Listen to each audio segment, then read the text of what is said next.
Halo, selamat malam teman-teman. Kembali lagi sama aku Dr. Danar Wicaksono. Malam ini kita akan bahas nih suatu topik yang sangat menarik bersama pakarnya. Nanti ada Dr. Marsha Rusfianti, Magister Kesehatan, Spesialis Kulit dan Kelamin. Nah, nanti itu kita akan bahas suatu topik yang mungkin ini adalah problem dari teman-teman semuanya. Di sini kita akan membahas tentang jerawat yang dia tuh munculnya waktu saat kalian udah dewasa. Jadi kan mungkin kalian tahu ya kalau misalnya jerawat itu penyakit yang munculnya saat usia puber gitu ya, beranjak dewasa. Tapi ada nih ternyata mungkin di antara teman-teman di sini yang dulu waktu masih remaja nih nggak kenapa-kenapa nih. Tapi setelah dewasa ya, umur 20-an ke atas, umur 25 gitu, justru baru mulai muncul si jerawatnya ini. Nah, nanti kita akan langsung tanya pakarnya dan kita akan undang dulu mungkin. Nah, teman-teman apa kabarnya nih? Baik-baik ya, alhamdulillah ya. Jadi walaupun sekarang kan juga lagi masa pandemi gini ya, jadi kalau misalnya bisa banget ya di rumah aja. Tapi kalau misalnya emang nggak bisa ya, pakai proteksi yang lengkap gitu ya, rajin cuci tangan dan segala bentuk-bentuk pengamanan yang lainnya gitu ya. Nah, ini aku masih nunggu ini dari, apakah sudah bergabung ini Dokter Marsha. Sebentar aku cari ya.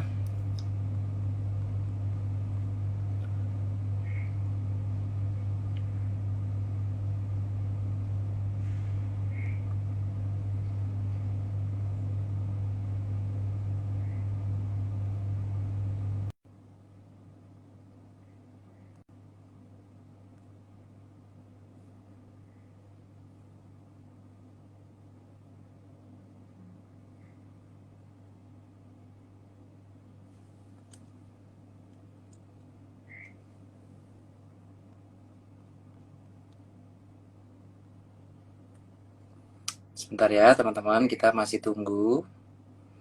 Ini narasumbernya Dokter Marsha.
Bentar ya teman-teman ya, ini mungkin karena masalah, ya biasalah ya, kita sekarang banyak yang pakai internet gitu ya.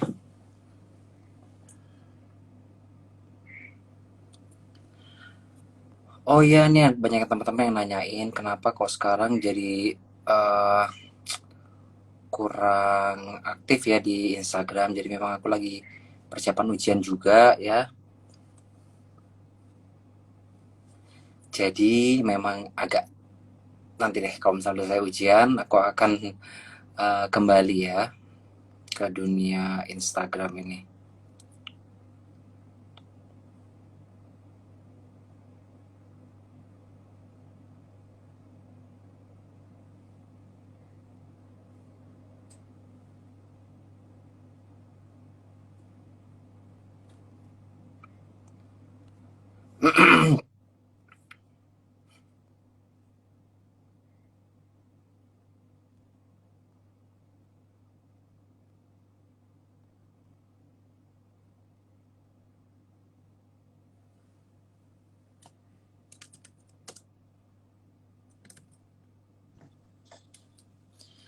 Halo, selamat malam, Dokter Marsha. Halo, selamat malam Dokter Danar. Ya, Akhirnya kita sudah terhubung ya, Dok ya. iya, Oh iya, Dokter, selamat malam. Terima kasih udah selamat eh, malam. live bareng kita memberikan edukasi ke teman-teman. Nah, kebetulan ini memang mungkin apa ya? Ini problem yang banyak ditemui teman-teman sekalian ya. Ini kan kalau misalnya kita lihat di ID Derms, yang lihat ini kan mungkin udah umur beberapa dia antara teman-teman umurnya sudah 20 lebih. Nah, justru jerawatnya itu waktu dulu puber nggak muncul nih dok, tapi ternyata setelah besar baru muncul. Nah, kebetulan ini sesuai dengan topik kita malam ini ya dok ya. Ya, Nah, ya, teman-teman, ini nanti aku mau kenalin pembicara kita malam ini, narasumber kita malam ini adalah Dr. Marsha Rusfianti, Magister Kesehatan, Spesialis Kulit dan Kelamin. Betul ya dok ya? ya, Nah, betul. ini adalah dokter spesialis kulit dan kelamin yang kebetulan satu alma mater sama aku nih. Lulusnya dari UGM juga ya dok dulu ya. Betul. Ya, Ya, ya ini ternyata reuni satu alma mater ya dok. Iya. ya, dok ya. Wah seru banget tadi udah sempat cerita-cerita. Nah, dokter Marsha ini sekarang kesibukannya praktek di Cikarang dan Jakarta dan merupakan anggota Perdoski atau Perhimpunan Dokter Spesialis Kulit dan Kelamin Indonesia di Jakarta ya dok ya. Ya, Ya, dan semua narasumber di ID Derms ini adalah bagian dari Perdoski juga ya, dokter. ya. Oke, dok, kita mulai aja nih, dok, karena teman-teman mungkin udah pada nggak sabar nih ya, dok ya. Jadi, sebenarnya uh, adult acne itu apa sih, dok?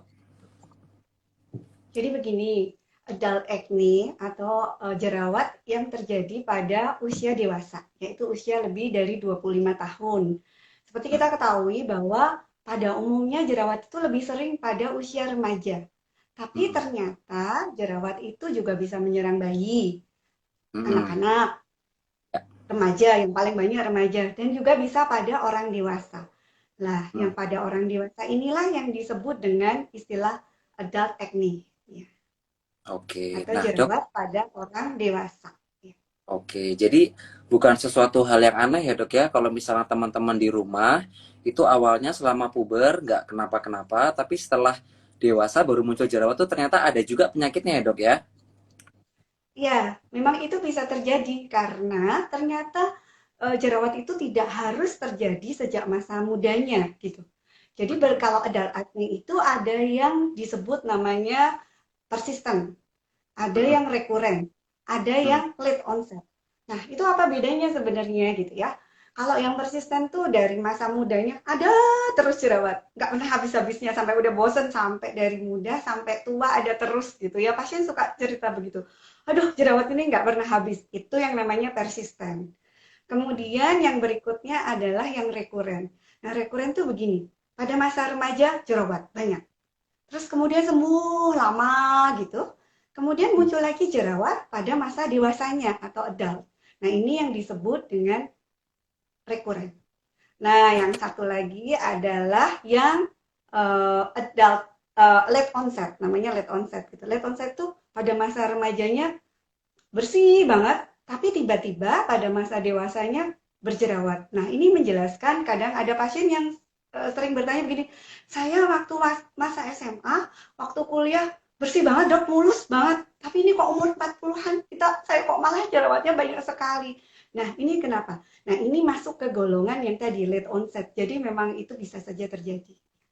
Oh, jadi bahkan sampai umur 40 tetap bisa muncul jerawat ya, dok ya? Tetap bisa. Umur 50 pun masih bisa. Ya. Oke. Jadi teman-teman nggak perlu ini ya, nggak perlu takut gitu ya kalau misalnya udah besar baru muncul ternyata ada juga penyakitnya, dan jerawat ini bisa diterapi ya dok ya, bisa disembuhkan ya dok ya. Pada sebagian besar kasus iya, Mm-mm. jika dia memang eh, jerawat sendiri bukan bagian dari penyakit lain. Oke. Nah dok, kalau misalnya eh, apa namanya akne yang terjadi pada orang dewasa atau adult acne ini tuh lebih banyak apanya sih dok? Maksudnya faktor resikonya beda nggak sih dok antara perempuan atau laki-laki gitu, lebih rentan terkena yang mana dok kalau misalnya onset apa istilahnya jerawat yang pada orang dewasa ini dok? Jadi begini, kalau sepintas nih, secara klinis gitu ya, maksudnya secara dilihat kasat mata gitu, mirip sih sebenarnya. Mm-mm. Tetapi ternyata kalau dilihat lebih lanjut lagi, memang menurut penelitian-penelitian yang ada bedanya. Misalnya begini, angka Mm-mm. kejadiannya pertama, itu kalau pada adult acne, itu Mm-mm. lebih banyak terjadi pada wanita. Jadi 85% itu terjadi pada wanita. Ini beda sekali dengan jerawat pada masa remaja, di mana jerawat pada masa remaja itu kebanyak antara laki-laki dan perempuan itu kemungkinannya sama gitu. Jadi kalau Mm-mm. pada adult acne itu lebih banyak pada wanita, 85%-nya. Tapi kalau pada remaja relatif sama.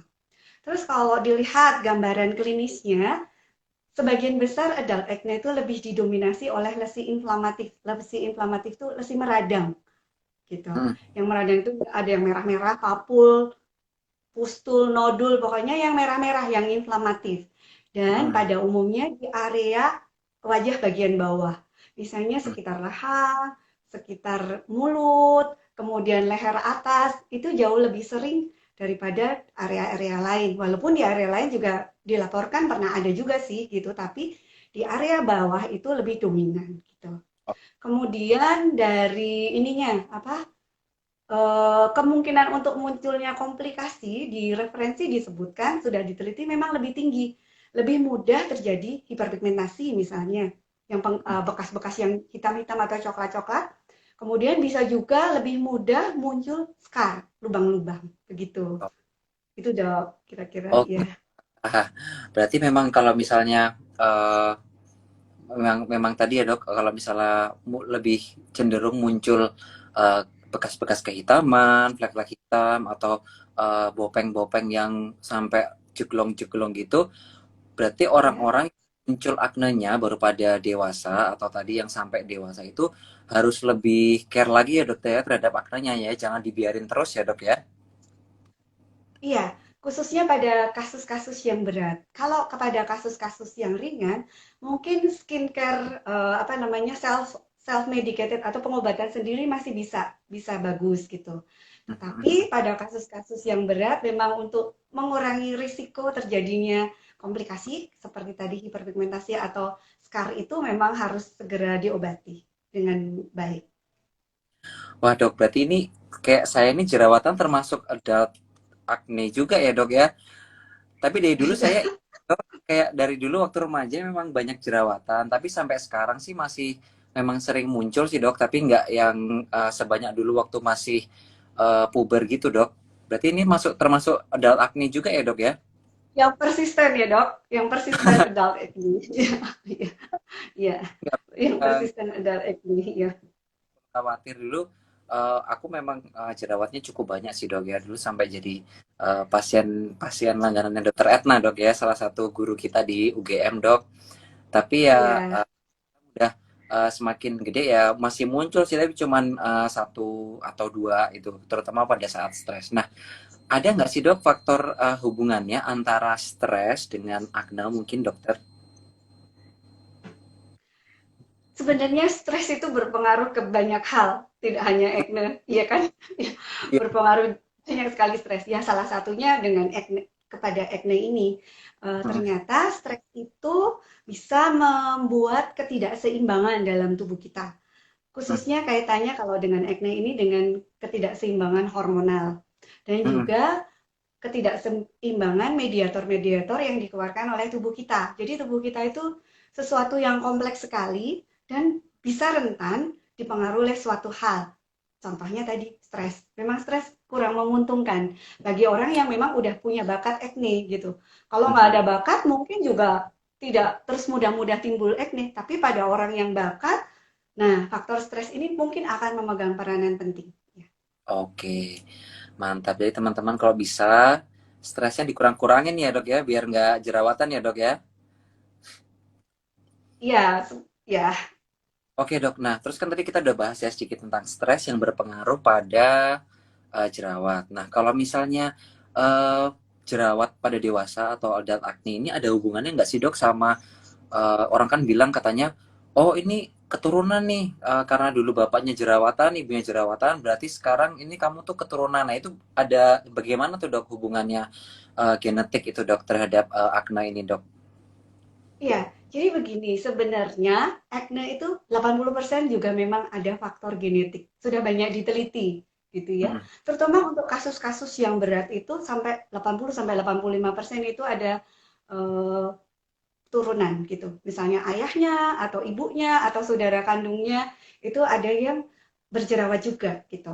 Untuk kasus-kasus yang berat. Memang faktor genetik ini ada kaitannya. Nah, faktor Oke. genetik sendiri mungkin kaitannya begini kalau secara apa namanya, secara klinisnya ada terkait sama jumlah kelenjar minyak seseorang itu atau Hmm. aktivitas kelenjar minyaknya itu seberapa aktif. Nah, itu dipengaruhi oleh faktor genetik tadi. Sehingga memang jerawat atau acne pada acne bukan hanya adult acne tapi acne secara umum itu memang dipengaruhi Mm-mm. oleh faktor genetik. Oke, nah Gitu. mungkin Ya. dok ya kita bahas sedikit juga. Jadi kenapa bisa jadi jerawat itu karena itu ya dok ya kelenjar-kelenjar minyak di daerah-daerah kita yang mengandung kelenjar minyak seperti muka, dada, punggung itu eh, apa namanya muaranya itu tersumbat gitu ya dok ya. Jadi memang kalau misalnya tadi dokter Marsha bilang kalau misalnya eh, berhubungan dengan keturunan di mana kelenjar minyak lebih banyak, otomatis lebih banyak kelenjar minyak, lebih cenderung bisa tersumbat ya dok ya dan terjadi kumpulan bakteri di situ ya dok ya. Iya, jadi begini, dokter. Sekarang ilmu tuh banyak sekali berubah, berkembang gitu ya. Kadang mau Betul. tanya, mana yang duluan telurnya atau ayamnya? Ayamnya atau telurnya? Puter gitu. Nah, untuk acne ini juga seperti itu. Dulu diketahui bahwa ada pengaruh hormonal, kemudian sebasea, terus kemudian terjadi peningkatan bakteria, khususnya P. acnes yang sekarang disebut C. acnes, gitu ya. Terus terjadi menyebabkan terjadinya inflamasi, gitu ya. Tapi sekarang juga mulai diketahui bahwa ternyata proses inflamasi kronik ini yang sangat berperan penting dalam acne. Nah, inflamasi kronik itu tadi yang bisa dipicu oleh berbagai macam hal kayak stres, lifestyle, diet dan seterusnya. Jadi memang untuk terjadinya acne ini sekarang memang sudah banyak diketahui, tapi masih ada yang misterinya gitu. Masih ada yang belum diketahui. Ya, Oke. gitu. Saya teman-teman di rumah kebetulan ada yang tanya nih dokter. Dok, saya itu cenderung jerawatan kalau misalnya mau haid. Nah, apakah ada hubungannya dengan hormon nih dok? Dari Iya, nih. ya. Baik. Terima kasih pertanyaannya.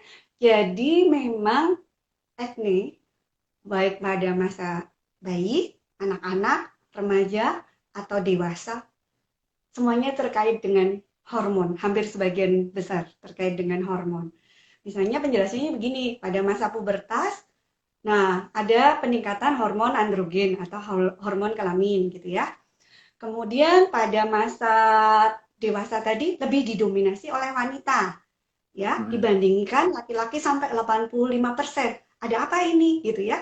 Karena pada wanita itu nah ini hormonnya lebih fluktuatif Betul. dibandingkan laki-laki dewasa. Pada laki-laki dewasa relatif lebih stabil gitu. Pada wanita dewasa kan ada menstruasi, ada hamil, ada menyusui, belum lagi ada pil KB atau obat KB, belum lagi nanti ada itu apa namanya menopause gitu ya. Makanya acne sekarang pun ada yang sampai umur 50-an. Ya itu kaitannya sama perubahan hormon tadi, perimenopause dan menopause dan sebagainya. Memang ada kaitannya acne dengan hormon. Itu sudah banyak diteliti juga oleh para ahli memang ada kaitannya hormon itu. Nah, Dok, mungkin untuk berarti untuk teman-teman tahu apakah aknenya ini berhubungan dengan hormon apa enggak kan berarti mungkin salah satunya bisa kita cek di darahnya ya, Dok ya. Kira-kira kalau misalnya teman-teman yang ada teman-teman yang punya keluhan jerawat, misalnya diperiksa darahnya itu apa akan ketemu apa sih, Dok? Ini sering ditanyakan dokter oleh Hmm? pasien-pasien, dokter saya udah periksa nggak ada yang abnormal semuanya normal nih hormon saya bagus semua gitu. Ah, Ya begini. Jadi apa namanya, peningkatan hormon pada acne itu tidak selalu abnormal. Maksud saya begini, di darah itu kalau diperiksa belum tentu ada kelainan gitu. Itu bisa dijelaskan begini, karena ternyata ya memang peran hormon tadi besar ya, khususnya hormon androgen, hormon laki-laki gitu. Walaupun wanita kan kita tetap punya hormon laki-laki itu yang diproduksi oleh ovarium. Nah, ternyata kulit sendiri itu bisa memproduksi sendiri hormon androgen itu secara localized dari kolesterol yang ada di situ, kemudian mempengaruhi secara localized juga di kelenjar minyaknya di situ yang memproduksi jadi berlebihan. Terus yang kedua itu tadi kulit juga ternyata pinter gitu ya, pandai mengubah hormon yang bentuknya tidak poten, yang ada di darah yang tidak poten, sampai di kulit itu diubah menjadi 10 kali atau 100 kali lebih jadi lebih poten yang akan mempengaruhi langsung kelenjar minyaknya di situ. Jadi kalau ditanya, lah saya itu normal loh dok, nggak ada kelainan. Ya itu mungkin. Karena makanya pada acne itu tidak secara rutin dilakukan pemeriksaan darah untuk mengetahui kelainan hormon. Tetapi kita akan melakukan pemeriksaan darah kalau kita jumpai tanda-tanda hiperandrogenisme yang lain. Misalnya tahu-tahu suaranya berubah gitu ya. Jadi tonnya jadi lebih ke biasanya ibu-ibu terus jadi kayak bapak-bapak gitu kan. Terus apa misalnya juga ada gangguan menstruasi, tidak mens, terus ada apa namanya yang sering ada kumis, misalnya ibu-ibu ada kumisnya. Jadi kalau kita curiga adanya peningkatan hormon androgen di darah, baru kita akan melakukan pretest darah gitu. Gitu, Oke. Dok. Jadi memang kadang-kadang ya dok ya kita temukan kelainan hormonnya itu nggak di darah ya dok ya, karena ternyata kalau misalnya hormon androgen yang di kulit tadi sampai sekarang mungkin pemeriksaannya belum ada ya dok ya. Iya, ya, belum ada pemeriksaan yang pasti, tapi sudah secara laboratory sudah dilakukan. Ya. Oke gitu. Nah jadi memang jerawat ini kadang-kadang ini ya dok ya, nggak hanya berdiri sendiri ya dok ya, kadang-kadang dia juga merupakan salah satu bagian dari penyakit lain dok misalnya. Nah ada nggak sih dok, maksudnya penyakit-penyakit lain apa yang berhubungan dengan jerawat ini dok? Iya, tadi jerawat itu begini, kadang-kadang dia merupakan bagian dari penyakit lain yang ada gangguan hormonal. Ya tadi peningkatan hormon androgen. Kalau kita Benar. tadi curiga ada kumis, tiba-tiba ada kumis, ada perubahan suara, ada gangguan menstruasi, terus kemudian apa namanya, eh, terus jerawatnya nggak pernah habis-habis, ada terus. Ini dokter mungkin akan melakukan pemeriksaan laboratorium. Nah, yang paling sering itu adalah yang dijumpai namanya PCOS. Mungkin udah pernah banyak rekan-rekan semua yang mendengar, itu namanya Polycystic Ovarian Syndrome gitu ya. Nah, biasanya kalau ada ini, seorang dermatologis akan bekerja sama dengan endokrinologis untuk mengetahui kelainan hormonnya dan bekerja sama juga dengan gynecologist, jadi ahli kandungan. Karena dia jerawat ini cuma satu bagian gitu. Biasanya ada dijumpain kelainan-kelainan lain. Misalnya tadi kelainan metabolik, ya kita harus bekerja sama dengan dokter endokrin. Terus kemudian ada kelainan tadi menstruasi dan sebagainya, terus infertil itu sulit hamil gitu ya. Nah, itu kita harus bekerja sama dengan ginekologis. Jadi, ketika kita punya jerawat dan ada gejala-gejala lain yang mengarah ke hiperandrogen, tadi misalnya tadi ya, sudah disebutkan suara, kumisan, nggak mens-mens gitu ya. Terus habis itu sulit-sulit hamil gitu. Nah, itu kita mungkin memerlukan pemeriksaan lebih lanjut. Ya. Jadi Oke. sebagian besar tidak perlu ya dok. Sebagian besar memang murni case acne. Ya. Ya, itulah menyenangkannya jadi dokter kulit ya dok. Kita bisa melihat apa yang terjadi di dalam dari penampakan luarnya ya dok ya. Iya, betul. Sangat menyenangkan. Nah, ini sekarang kita apa ya? Salah satu pertanyaan yang paling sering ditanyain berhubungan dengan jerawat. Apakah makanan itu berpengaruh sih dok terhadap jerawat? Dan kalau misalnya memang makanan itu berpengaruh tuh makanan yang seperti apa sih dok yang memacu jerawat atau memperparah jerawatnya dok? Nah, ini memang topik yang kontroversial, ya. Dari dulu sampai sekarang masih kontroversial karena ada yang mengatakan makanan pengaruh, ada yang tidak gitu ya. Penelitian-penelitian juga ada yang ya positif pengaruh makanan, ini enggak gitu ya. Yang banyak diteliti adalah yang indeks glikemiknya tinggi atau yang meningkatkan kadar gula darah tinggi cepat, insulin gitu ya. Kemudian dairy product atau susu-susu dan turun-turunannya. Kemudian banyak juga diteliti mengenai protein, high protein seperti yang untuk bodybuilding dan sebagainya. Kemudian coklat, es krim, apalagi yang sering dimakan itu ya, Waduh, pedas ya. Ya, yang itu enak. semuanya ya, semuanya banyak sekali penelitian tentang itu, tapi memang hasilnya itu inkonsisten. Nah, yang relatif konsisten itu ada tiga sebenarnya, yaitu yang dairy product itu produk susu dan turunannya, ya. Kemudian makanan-makanan yang high glycemic load atau indeks itu, jadi yang meningkatkan kadar gula darah dengan cepat. Dan yang satu lagi tadi, yang high protein yang biasa seperti kayak whey protein dan sebagainya. Nah, itu hampir sebagian besar penelitian menunjukkan ya ada korelasinya dengan acne ini gitu. Kalau makanan yang lain kayak coklat gitu, ada yang berpengaruh, ada yang enggak gitu penelitiannya. Pedas di satu penelitian ya pedas mengaruh, di penelitian lain enggak. Jadi yang lainnya masih banyak yang inkonsisten. Oke dok, ini langsung Tapi ya, ya ada tapi pertanyaan nih. ya, Nah, ya kacang gimana dok? gimana? Kalau kacang gimana nih dok? Apakah berhubungan dengan jerawat apa enggak ya dok ya? Kacang-kacangan dok. Ya, oh iya, kacang-kacangan itu juga sudah banyak diteliti, gitu ya. Hasilnya juga bervariasi. Ada yang memang berpengaruh, ada yang tidak, gitu. Nah, kalau kalau menurut karena hasilnya seperti itu, belum sepakat, gitu ya, masih kontroversial. Kita harus lihat diri kita, gitu. Hear what our body tells us. Jadi kita harus tahu diri kita. Cobain aja. Kalau memang dicoba, loh, kok keluar ya, gitu. Contohnya saya tuh nggak bisa makan kacang jerawatnya langsung keluar gitu ya. Cobain sengajain lagi aja.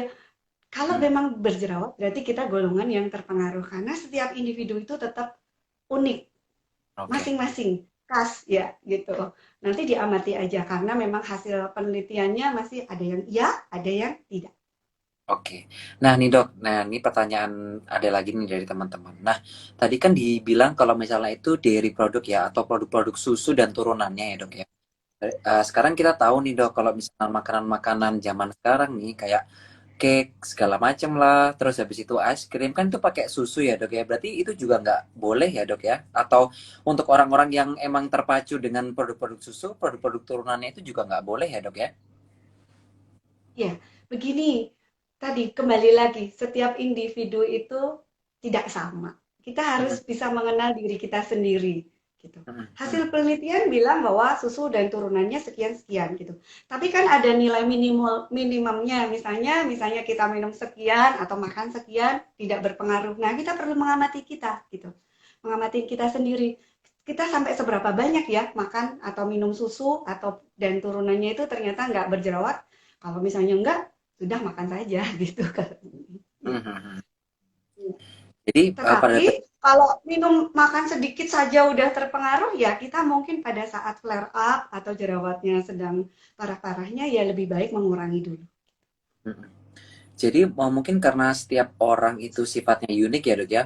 Apa yang terjadi pada satu orang kan belum tentu terjadi pada orang lain. Jadi mungkin lebih ke trial and error ya dok ya. Kayak oh makan ini flare atau kambuh berarti nggak boleh. Makan itu aman berarti oke gitu ya. Lebih trial and error ya dok ya. Ya, sebenarnya kita memang perlu mengamati diri kita sendiri yang khas itu. Yang paling tahu akhirnya kita sendiri. Hasil-hasil apa namanya studi dan sebagainya itu memang sebagian besar misalnya mengatakan berpengaruh, tapi belum tentu juga ke kita itu berpengaruh. Karena dalam studi sendiri kan kita tahu bahwa selalu ada yang dari sekian, ada yang positif sekian, yang negatif sekian gitu. Jadi tetap ada chance-nya bahwa kita mungkin tidak termasuk kelompok yang harus berpantang hal tersebut. Ya. Oke. Nah nih dok, ini pertanyaan yang sering banget ditanyain juga dok. Nah kalau misalnya kita nih dok lihat ada suplemen untuk meringankan eh, benar nggak sih dok? Atau apakah ada obat atau vitamin tertentu itu yang bisa memicu atau memperparah jerawatnya dok? Yang ditanyakan yang memicu ya, Yang memicu memicu jerawat. ya. Ya, jadi memang berdasarkan penelitian lagi bahwa ada obat-obatan maupun vitamin yang bisa memicu munculnya akne. Contohnya misalnya vitamin B. Misalnya vitamin B1, B6, B12 itu memang kalau dikonsumsi dalam jumlah yang banyak dan terus-menerus bisa menimbulkan acne gitu pada individu yang memang peka. Dan obat-obat tertentu, misalnya obat-obat untuk flek paru, TB kayak isoniazid, rifampicin gitu, itu ada chance untuk muncul acne. Kemudian yang sering juga itu obat KB gitu yang tidak cocok, misalnya tertentu itu juga bisa muncul acne. Oke, berarti memang untuk teman-teman yang muncul aknenya setelah minum obat-obatan tertentu gitu ya dok ya, mungkin bisa dikonsultasikan ke dokter kulit apakah ada hubungannya dengan suplemen yang diminum ya dok ya. Iya, betul. Nah ini Iya betul, ada betul. pertanyaan lagi nih dok. Dok mau tanya, untuk orang yang masa pubertas jenis kulitnya kering, mungkin mungkin nggak ya kalau nanti waktu udah gede menjadi jerawat atau adal acne ini dok? Maksudnya pada saat mudanya sensitif dan Eh, kering. iya, iya dok, kering dan sensitif. Kan kita tahu ya dok, kalau misalnya tadi jerawat mungkin karena penumpukan minyak dan segala macam. Nah, waktu pubertasnya, salah satu teman kita ini kering dan sensitif dok. Nah, nanti waktu gede mungkin nggak ya dok dia jadi adult acne itu dok? Mungkin. Karena Masih mungkin. mengingat tadi, masih mungkin. Karena terjadinya acne sekarang itu tidak hanya karena tadi faktor minyak, tapi lebih ke arah inflamasi kronik. Jadi peradangan kronik yang di area kelenjar minyak itu. Makanya sekarang kita di usia apa? Adult acne ini pasien-pasien yang ibu-ibu yang usia 30, 40 itu malah kebanyakan kulitnya nggak terlalu berminyak, justru pada kering, sensitif, malah atopi juga lebih banyak lagi yang atopi yang berjerawat itu. Dan untuk yang kering dan berminyak, kering kalau kering dan sensitif atopi ya biasanya itu memang lebih sulit mengatasinya karena pada umumnya obat-obat jerawat itu kan sifatnya drying, mengeringkan sehingga memang perlu apa namanya adjustment khusus untuk para pasien-pasien yang kulitnya sensitif dan kering. Jadi mungkin. Masih mungkin ya dok ya, oke. Nah nih dok, nih kalau ini jadi pertanyaan saya pribadi nih dok. Ini waktu itu kan saya waktu masih S1 ya, sekolah kedokteran, jerawatnya banyak gitu ya dok ya. Nah, waktu periksa ke dokter jerawat, orang tua bapak saya ini komentar nih dok, kayaknya, wah ini gara-gara dulu bapak itu waktu masih muda nggak ada jerawat sama sekali kayak gitu. Nah ini apakah mungkin ya dok ya ada faktor-faktor seperti makanan ya dok ya, tadi sudah kita bahas sedikit, yang sekarang serba serba nggak sehat gitu ya kan. Kalau zaman dulu mungkin pilihan cara memasak lebih terbatas ya dok ya. Ada nggak sih dok pengaruh cara memasak makanan itu terhadap jerawatnya mungkin dok? Jadi begini, tadi kan yang sudah banyak terbukti adalah tiga. Yang Hmm, indeks glikemiknya tinggi, yang meningkatkan kadar gula cepat, terus kemudian yang dairy product, terus kemudian ini apa namanya tadi apa yang bangsa whey protein dan sebagainya. betul ya. Nah, kalau yang diamati dari warisan nenek moyang kita itu, kita kan sukanya makan nasi nih, ya. Ya, Kalau belum ya. makan nasi rasanya belum makan, itu saya ya, gitu. Rasanya belum makan gitu ya. Padahal kita tahu nasi itu indeks glikemiknya tinggi gitu, indeks cepat meningkatkan kadar gula. Kalau zaman dulu cara memasak nasi itu beda dengan zaman sekarang. Kalau zaman sekarang, kecuali itu biasanya secara umum ya, langsung ditaruh pak rice cooker udah jadi. Jadi kadar gulanya emang lumayan tinggi gitu. Kalau zaman dulu lain, dikaru dulu namanya, dimasak dulu, terus baru dikukus. Jadi mungkin kadar gulanya memang relatif rendah. Kalau dipikir-pikir mungkin ada kaitannya juga antara kebiasaan apa makanan diet zaman dulu sama zaman sekarang. Karena mengingat kita kan tiap hari hampir tiap hari makan nasi gitu ya. Betul, betul, betul. Cuman cuman sekarang pun orang sudah mulai menggunakan yang rice cooker yang less sugar. Jadi cara masaknya mirip seperti zaman nenek-nenek kita, orang tua kita. Ya, jadi tetap dibuat seminimal mungkin sehingga kayak seperti dulu tajinnya dan gulanya dan sebagainya turun. Tapi Oke. mungkin itu cuma satu faktor ya dok gitu. Karena banyak faktor, tidak hanya makanan gitu. Mungkin kan ada faktor stres, faktor hormon, ya kan? Hmm, Faktor tadi apa namanya kebiasaan sehari-hari polusi, hmm. tidur yang terlalu malam mungkin juga akan berpengaruh terhadap Oh, munculnya acne. Iya. oke. Ini termasuk salah satu problem aku juga nih dok. Tidur malam nih ya dok ya. Nah kalau misalnya tidur itu gimana sih dok pengaruhnya terhadap acne tadi dok? Tidur itu mirip seperti stres sebenarnya. Kalau kita eh, tubuh seperti kita ketahui bahwa tubuh kita tuh ada keseimbangan, ada jam-jam hidupnya gitu. Jam Mhm. sekian harusnya keluarnya begini, hormonnya bekerjanya begini, sel-sel yang lebih aktif ini, itu udah ada clocknya, ada Ya. jam-jamnya gitu. Nah, kemudian kalau ada jam-jam itu yang seharusnya misalnya kita tidur, tapi kita tidak gitu, ya. Mhm. Misalnya harusnya tidurnya jam 10 malam supaya hormon-hormon yang dikeluarkan pada saat itu bekerja maksimal, misalnya melatonin dan sebagainya, sebagainya, sebagainya gitu kan. Tapi Ya. ternyata tidak. Nah, ini mempengaruhi ketidakseimbangan tadi. Nah, ketidakseimbangan itu kemungkinan akan bisa memacu munculnya jerawat pada orang yang sudah bakat gitu. Nah, kadang Oke. kan suka ditanyain, "Dok, saya memang tidurnya malam, tapi ini kok bangunnya siang, jadi tetap 8 jam gitu." Ya, Mhm. kalau berdasarkan referensi memang hal ini tidak bisa sepenuhnya menggantikan, ya. Ya, Karena kita punya jam betul. biologis yang pada jam-jam tertentu akan dikeluarkan ini, akan bekerja yang aktif ini. Nah, kalau itu diganggu pasti akan ada sesuatu yang mungkin kita akan alami. Oke, ini ya buat teman-teman mungkin salah satu yang menyebabkan aknenya nggak sembuh-sembuh ini kalau tidur malam-malam nih ya dok ya. Jadi kan sekarang kan kita Iya, serba dimudahkan dengan teknologi ya dok ya. Eh, iya, Instagram, scroll Instagram nggak kerasa udah 2 jam. Terus habis itu nonton iya, drama-drama Korea segala macam lah ya dok ya. Jadi sampai waktu tidurnya iya, terganggu ya dok. iya. Nah dok, terus habis itu eh ada pertanyaan lagi nih untuk dokter Marsha. Nah, ada nggak sih dok, maksudnya kadang-kadang kan orang kan nyepelein jerawat ya, jerawat nih kan cuman di muka aja, cuman kukulan lah ya intinya orang bilang. Itu tuh sampai ada nggak sih dok pasien-pasien yang sampai kualitas hidupnya terganggu gitu dok? Maksudnya kayak jadi nggak pede atau gimana gitu dok karena acne ini dok? Iya, semuanya itu memang relatif ya, Dok. Iya, Ya. dalam melihat sesuatu pasti relatif. Ada yang jerawatnya satu aja udah bingungnya setengah mati gitu ya. Ada yang banyak sekali ya nggak apa-apa gitu. Nah, itu relatif. Tapi memang berdasarkan penelitian, ternyata adult acne itu lebih pada wanita kan banyaknya, itu lebih ibu-ibunya lebih stres dibandingkan kalau yang masih remaja gitu. Jadi lebih concern sekali gitu. Lebih banyak yang panik gitu dengan kondisi jerawatnya gitu. Memang iya bisa mempengaruhi quality of life-nya.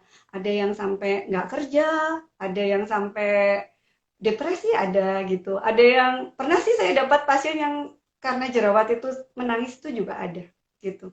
Tapi semuanya itu pasti relatif ya dok, karena bagaimana cara orang itu memandang ya itu tadi ada yang satu aja sampai udah sedih banget gitu ya. Terus ada yang eh, banyak aja juga nggak apa-apa gitu. Ya. Ya, ya. Kayak saya mungkin satu juga suka tak hitungin gitu lah. Ada lagi ya karena kacangnya satu dua tiga. Besok tak hitungin lagi kok belum pergi ya gitu. Jadi memang orang relatif beda-beda. Tapi Ya, berdasarkan penelitian, iya berpengaruh. ya. Nah, terus habis itu mungkin salah satu yang mungkin dapat berpengaruh juga kebiasaan merokok ya dok ya. Kita tahu sekarang mungkin kita nggak ngerokok, tapi maksudnya kita menghisap rokok dari orang lain. Nah, apa sih dok pengaruh rokok terhadap munculnya adult acne ini dok? Iya, jadi ternyata lagi-lagi berdasarkan penelitian ya, itu Mhm. asap rokok itu termasuk polusi itu mempengaruhi stres sel, stres oksidatif sel, sehingga memang pada orang-orang yang sudah bakat itu tadi bisa memicu tadi pembentukan komedo, khususnya kalau pada orang dewasa malah bisa sampai makrokomedo. Jadi komedonya nggak kecil-kecil lagi, tapi Mhm. besar-besar. Jadi merokok itu menimbulkan stres sel. Gitu.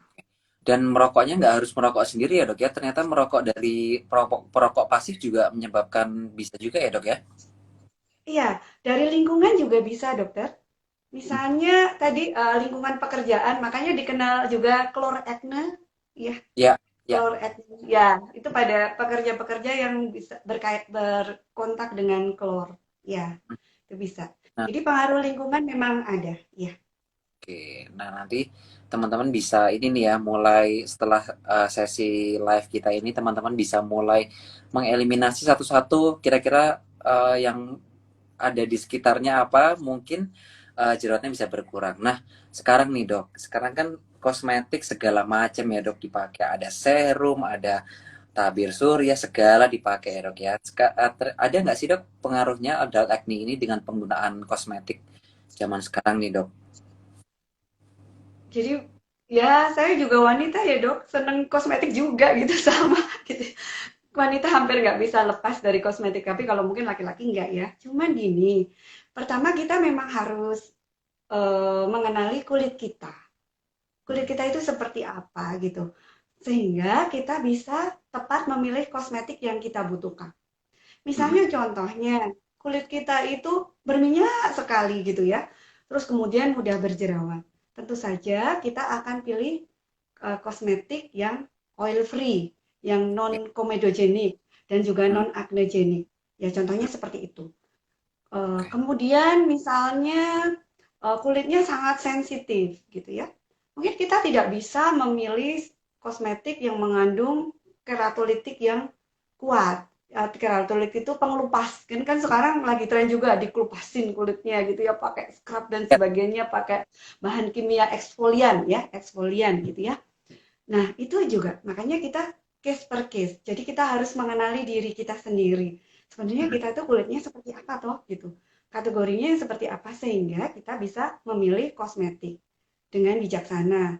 Sehingga tidak menimbulkan sesuatu yang tidak diinginkan. Misalnya jerawatnya malah jadi tambah parah gitu. Gitu dok. Oh, ya, jadi memang eh, mungkin kalau misalnya udah settle dengan beberapa produk yang udah nggak menyebabkan jerawat, jangan gemes untuk nyoba-nyoba yang lain gitu ya dok ya. Mungkin dengan mengganti sekarang kan kayak iklan di mana-mana ya dok ya. Jadi pengen coba inilah, pengen coba itulah. Jadi mungkin kalau udah settle dengan beberapa produk dan udah cocok, mungkin ada baiknya diteruskan ya dok ya. Nggak usah coba-coba lagi ya dok ya. Ya, kalau itu agak sulit dok untuk para wanita. Karena wanita itu memang suka mencoba.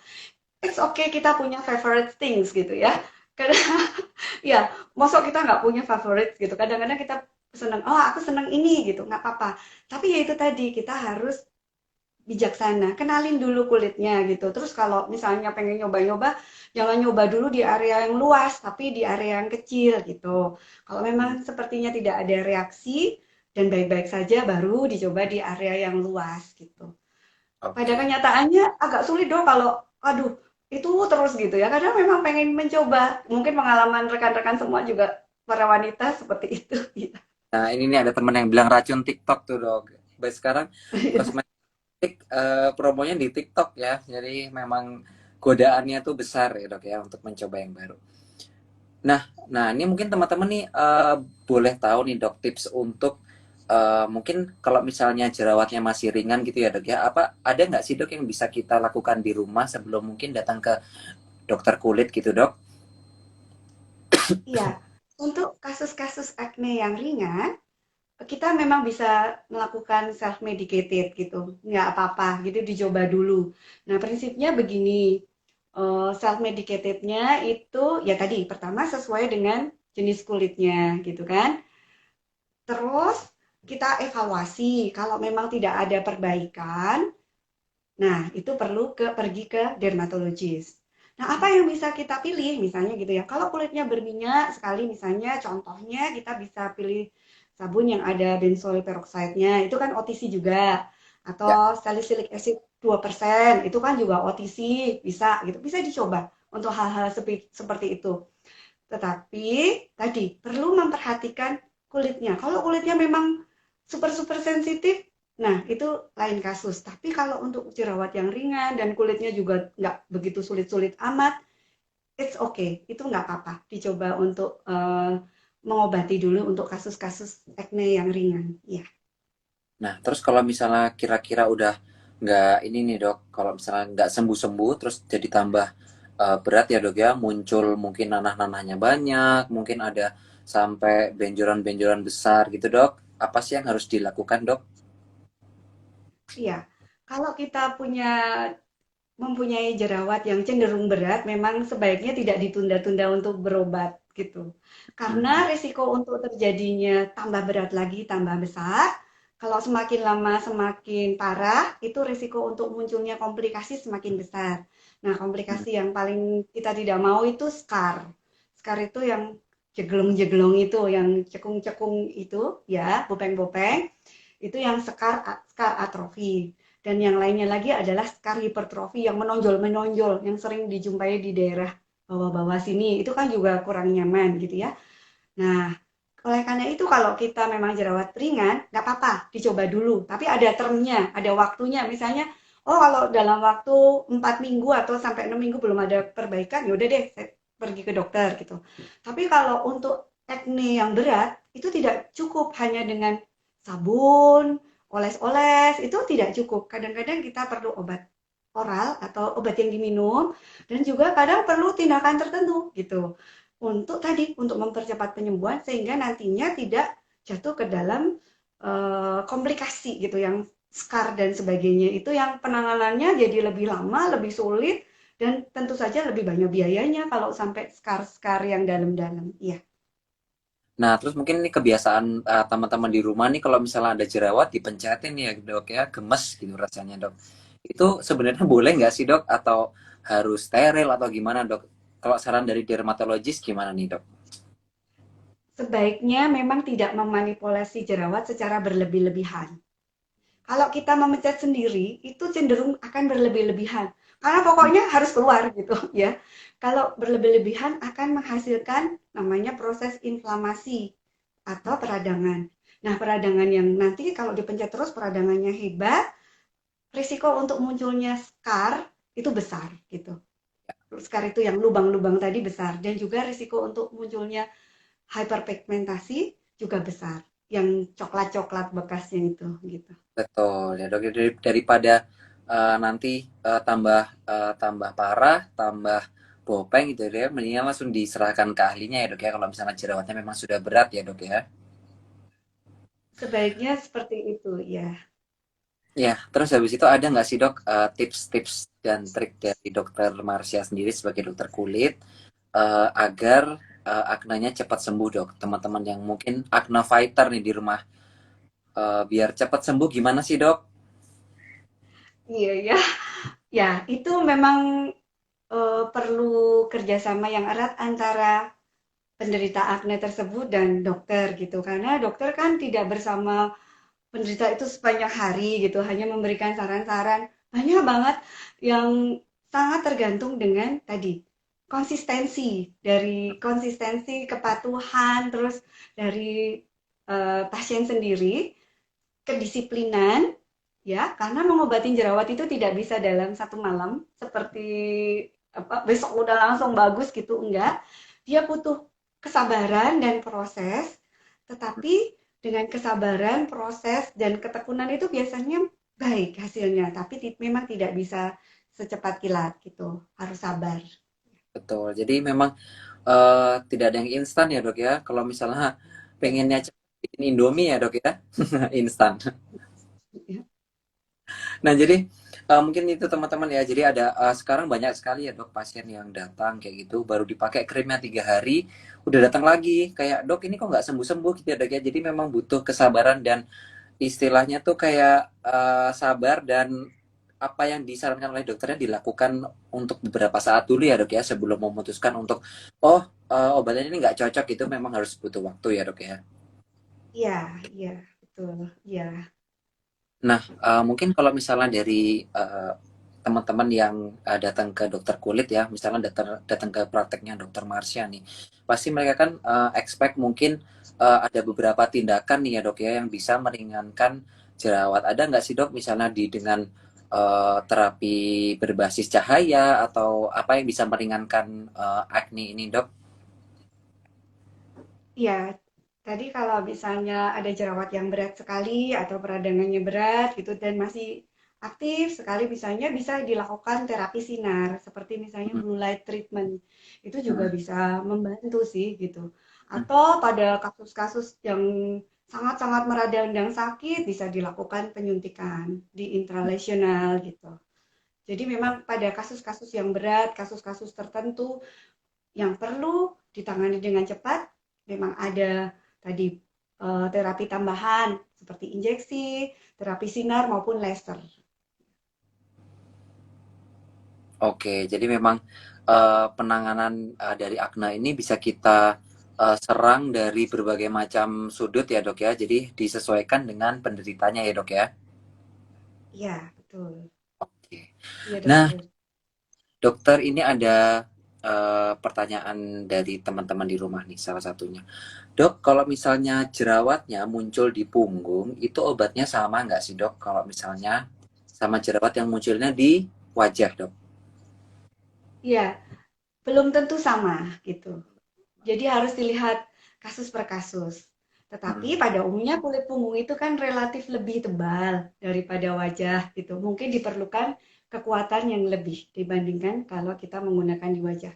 Tetapi memang tidak bisa dipukul rata, tetap harus dilihat kasus per kasus. Oke.